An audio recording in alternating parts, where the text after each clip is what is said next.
여러분 안녕하십니까?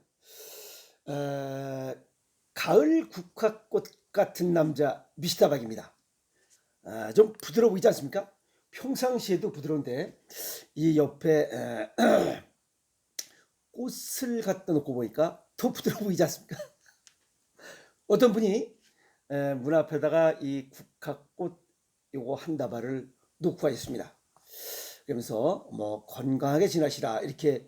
근데 그게 무슨 의미인지 몰랐어요. 근데 제가 요 국화꽃에 관한 내용을 간단하게 정리하고 시작하겠습니다. 국화꽃은 장수초로 우리가 많이 옛부터 애용해 왔습니다. 그리고 이것은 오장을 도우며 우리 오장을 높게 하며 뭐 도우며 감기 두통에도 굉장히 좋고, 전 세계적으로 약 200여 종 있고 우리나라엔 10여 종이 있습니다. 근데 뭐 이게 자꾸 개량해서 좀 더 지금 많은 있으라 봅니다. 이것도 이 국화꽃은 다른 이름으로 은군자 또는 중양화라고도 불리기도 하고 있습니다. 봄에는 싹을 애용해서 먹고, 그 다음에 여름에는 이파리를, 가을에는 꽃을, 겨울에는 뿌리. 그래서 하나도 버릴 게 없는 이런 또 화초 중에 하나입니다. 본초 강목의 국화꽃, 이 국화의 효능을 보면 장기 복용하면 혈기, 기와혈, 얼굴이 혈색이 좋고 몸이 가볍고 쉬 늙지 아니한다라고 이렇게 했어요.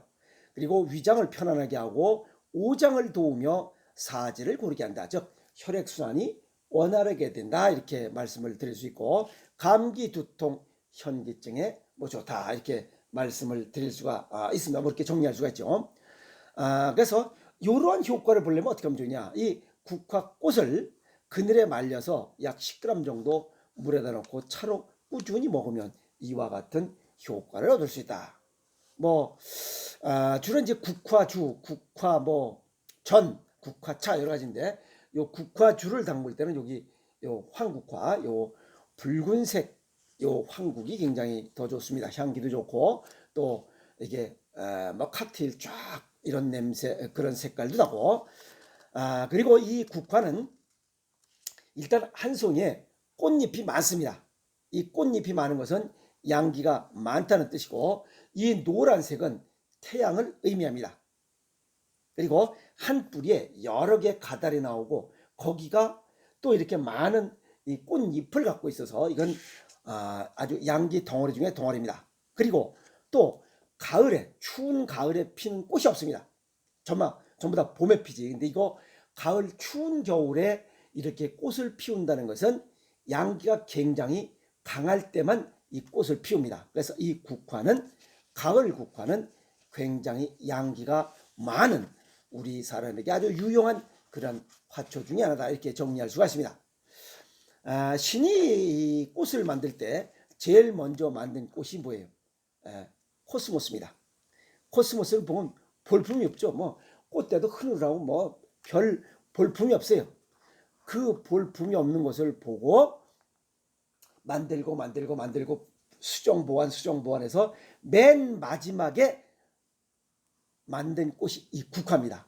그래서 이 국화가 생긴 건 이렇게 생겨도 이게 쭉 내력을 보면 아주 굉장히 신이 심사숙고해서 인간에게 내려준 아주 소중한 꽃이다, 이렇게 정리할 수가 있습니다. 그래서 이 국화꽃을 선물해 주신 분께 다시 한번 감사 말씀드리고, 저도 건강하고 이 꽃 주신 분, 또 그리고 이 좋은 얘기를 전부 다, 그분이 저한테 이 꽃을 주신 것은 쫙 전파해서 모두가 건강하게 해달라고 하는 그런 마음이라 믿고 제가 이 좋은 내용을 전부 다 전파해 드리는 겁니다. 아시겠습니까? 그래서 모두 올겨울 따뜻하고 건강하게 지내시길 바랍니다. 오늘 제가 유튜브를 열은 이유는 뇌졸중이나 심근경색, 이 심뇌혈관 질환을 사실은 전조 증상을 잘 몰라서 벌써 진행되고 있는데도 그걸 모르고 그냥 어느 날 갑자기 심뇌혈관, 뇌졸중, 중풍이나 이 심근경색을 닥쳐서 아픔을 겪는 사람이 많기 때문에 그 내용을 정리하도록 하겠습니다. 우리가 심장이나 뇌로 가는 혈관이 막히거나 좁아져 생기는 게 심근경색이요, 뇌졸중, 이런 것들은 심내혈관 질환 중에 하나인데도 불구하고 이 심내혈관 질환은 우리나라 전체 사망 원인의 24.3%를 차지 굉장히 높은 비중을 차지하고 있습니다. 그런데 이런 심근경색이나 뇌졸중이 진행되고 있을 때 여러 증상을 그 증상 중에 또 하나가 시각장애입니다. 눈이 뿌옇게 보이고 잘 안 보이는 경우에 뇌졸중이나 심근경색이 진행되고 있다는 것을 잘 모릅니다. 그래서 시력이 뿌얘질 때는 무엇인가 문제가 발생하고 있다. 또 갑자기 뿌얘지면 더 문제가 생긴다고 이렇게 보면 됩니다. 그래서 이런 그 심내혈관 질환 암에 의해서 사망 원인 2위고 2016년도 기준으로 했을 때 전체 환자가 1,089만 명이래요. 우리가 5,200만 중에 1,089만 명이면 거의 다라는 거 아니에요. 젊은 아새끼들 빼고 나면 그냥 나이 먹어서 40, 50대 넘어서는 그냥 거의 다라는 거예요. 굉장히 무서운 거예요. 이 질환은 이 심근경색이나 뇌졸중은 시간과 때와 장소를 가리지 않고 그냥 아무 때나 발병하는 것이 또 무서운 거예요. 그리고 요거는 시기, 우리가 얘기할 때 골든타임이라죠. 그 시기를 놓치면 아주 예후가 나빠요. 즉 후유증을 남기는 아주 심각한 증상 중에 하나라. 이 심근경색이나 뇌졸중 증상 또 경고신호죠. 이것이 전부 다 전조 증상이라 해요. 이 전조 증상을 제대로 모르기 때문에 병을 자꾸만 키우는 거예요. 그래서 우리나라 성인 중 10명 중에 2명은 이런 전조 증상을 잘 모르고 있다. 그래서 사전에 이런 걸 알고 미리미리 대처해서 불편함을 없도록 하라. 그래서 오늘 이 얘기를 한 겁니다. 10월 12일 날 엊그저께죠.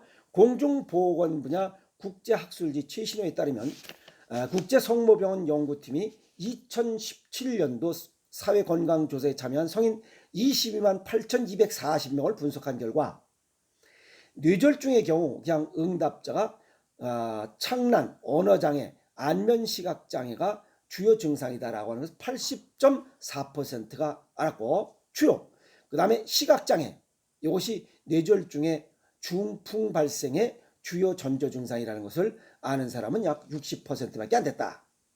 그리고 알 수 없는 두통도 뇌졸중 진행의 하나다라고 하는 것을 아는 사람은 약 66% 정도 됐다 하는 겁니다.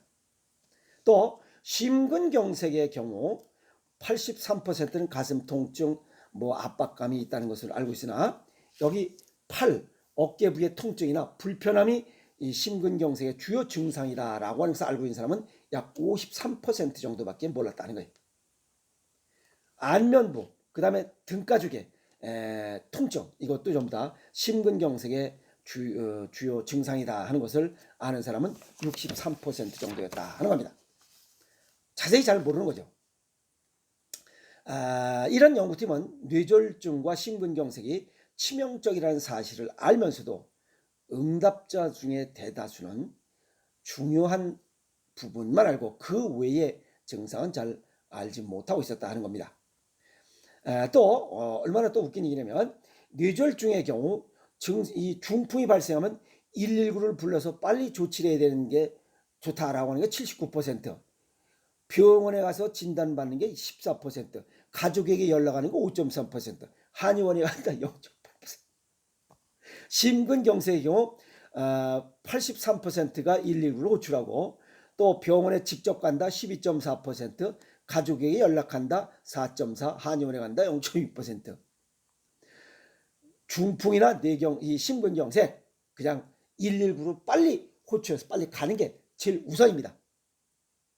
이것저것 친구한테 연락하고 가족한테 연락하고 어디 가고 그거 다 쓸데없는지 그렇게 시간을 놓치면 골든타임을 놓쳐버리면 심각한 후유장애를 안고 평생을 살아가야 됩니다.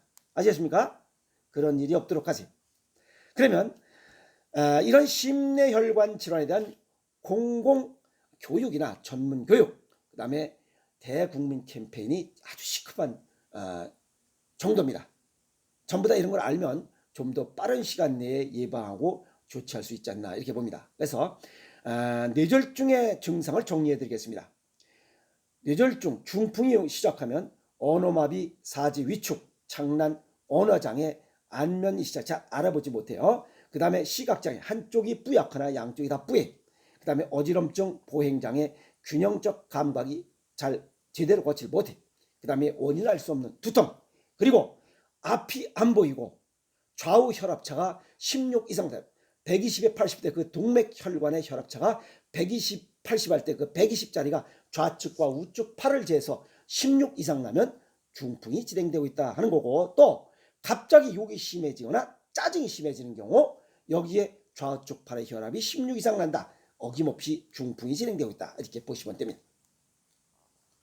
심근경색 증상, 안면부여기 목이나 턱, 그 다음에 등에 통증이 생기고 무기력하고 가벼운 두통이 생기고 의식이 자꾸만 떨어집니다. 그 다음에 가슴 통증, 압박감이 생기고 팔, 어깨 통증, 여기도 압박감이 생기고 숨이 차고, 특히 중요한 것은 심근경색은 이마에 식은땀이 나면 이건 아주 위험한 증상입니다. 그리고 이마에 식은땀이 나고 말하기 힘들고 숨쉬기 힘들고 가슴에 압박감이 생기면 이건 아주 급박한 상황이에요. 그래서 이런 증상이 나타나면 바로 119 불러서 병원으로 직행해야 됩니다. 뭐 친구한테 부르고 식구 부르고 뭐 어디 가고 이건 아주 죽을 일이에요. 아시겠어요? 전조증상, 뇌졸중의 전조 증상과 심근경색의 증상을 정리해 드렸으니 잘 구분하셨다가 바로바로 조치해서 불편한 이런 삶의 질 떨어지는 이런 삶을 살지 않도록 하세요. 동양의학적 소견을 정리하면 뇌졸중 심근경색은 전부 다 혈액순환 장애입니다. 이것은 오장육부로 상으로 보면 신장, 간장, 심장 세 가지 장기 기능이 저하됐을 때, 동시에 기능이 저하됐을 때 이런 증상이 나타나요. 예방이 최선의 치료다. 피를 맑게 하고 몸 안의 혈전을 제거하고 정상 체온을 유지하면 혈액순환이 서서히 풀려납니다. 그래서 혈액순환 장애로 인해서 발생하는 이 뇌졸중이나 심근경색을 예방하고 치유할 수 있다. 이렇게 볼 수 있습니다. 피를 맑게 하는 것은 체질과 건강 정도에 맞게 먹는 생식이 가장 으뜸이에요. 그래서 얘기하는 거예요.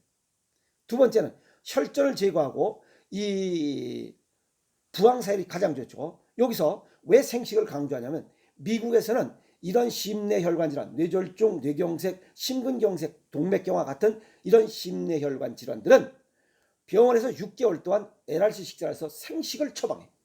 그래서 6개월 동안에 99% 완치해서 내보내. 근데 우리나라는 이렇게 하지 않기 때문에 이런 병들이 많고, 아까 뭐라 했어요?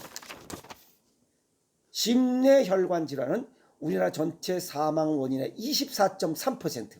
그런데 이런 인원들이 우리나라에 5,200만 중에 1,089만 명이 지금 심내혈관 질환을 앓고 있다는 거예요. 그런데 정신 못 차리고 있어요. 그래서 이런 체질과 건강 정도에 맞는 생식이 유일하게 가장 으뜸적으로 심내혈관 질환을 예방하고 치유할 수 있다. 이렇게 정리할 수가 있어요. 정상 체온을 유지하기 위해서는 발을 따뜻하게 하라는 거예요. 그래서 걸으라는 거예요. 이런 심내혈관 질환, 후유증이 심각하게 남는 이런 심내혈관 질환은 예방이 최선의 치료입니다. 병이 온 다음에 예전에 운동 좀 하고 생식 좀 먹을 걸 라고 이미 늦었어요. 평상시에 식습관과 생활습관을 식습관을 고쳐서 바로 해서 이런 심내혈관 질환이 오지 않도록 하는 게 바로 지혜로운 삶이다. 이렇게 말씀을 드릴 수가 있습니다. 그래서 식습관을 바꾸든 혈전을 제거하는 부항사를 꾸준히 뜨든 발을 따뜻하게 하는 정상 체온을 유지하든 셋 중에 어느 것 하나라도 꾸준히 실천해야만 이런 심내혈관으로부터 벗어날 수 있다는 거예요. 막을 수 있다는 거예요. 그래서 건강해서 합시다. 오늘 어느 분이 저한테 주신 이런 국화꽃 향기가 가득한 가을날에 국화꽃처럼 부드러운 남자 미스터박이 오늘 시각장애도 중풍의 전조 증상 중에 하나다 하는 얘기를 나누면서 건강한 삶을 살아가자라고 해서 이렇게 목청을 또 돋궜습니다. 그래서 날씨가 지금 너무 좋아요. 운동하시고 건강한 삶을 살기 위한 어떠한 것 하나라도 실천하도록 합시다. 알겠습니까? 화이팅!